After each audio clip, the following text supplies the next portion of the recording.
Hi everyone, welcome back. Today I'll walk you through how to integrate the OpenAI API into your own app. We won't dive into code, just the process and best practices you need to know. Let's get started. Step number 1, get your API key. The very first step is to get an API key from OpenAI. This is like a secret key that lets your app talk to OpenAI. Sign up or log into your OpenAI account. Then go to the API section and click Create New API Key. Give it a descriptive name and click Create. Keep this key super safe. It's essentially the password that allows your app to communicate with OpenAI's models. So treat it like you would any other sensitive information. Think of it as your personal access pass to the AI. Now we've got our key. Let's move on to connecting our app. Step number 2, connect your app. You'll need a way to connect your app to OpenAI.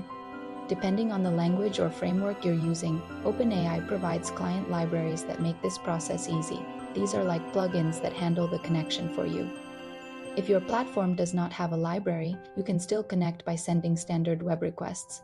All you need to do is include your API key in each request.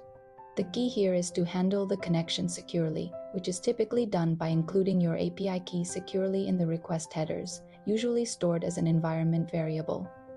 Now that we've set up how our app communicates with OpenAI, let's move on to sending a request. Step number 3, sending a request.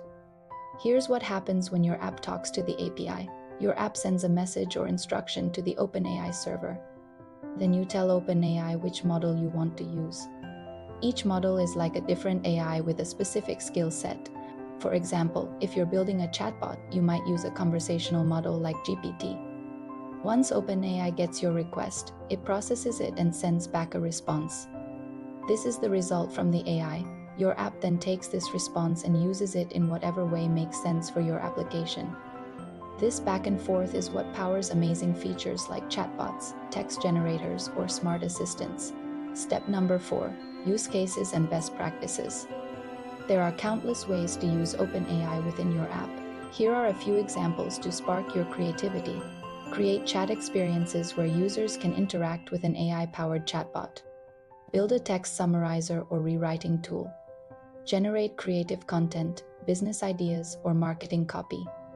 Even analyze user inputs or data to extract insights.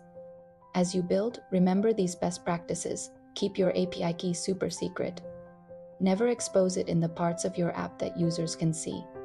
Add error handling. Sometimes responses can be delayed or interrupted. Be prepared. Monitor your usage. Each request consumes credits or tokens from your plan. Stay within your limits to avoid unexpected costs. And that's it. You now know the steps to integrate OpenAI into your app. Get your key, connect securely, send requests, and start building features powered by AI. If this video helped, hit that like button, subscribe for more tutorials, and let me know in the comments what kind of AI-powered app you're working on. See you in the next video.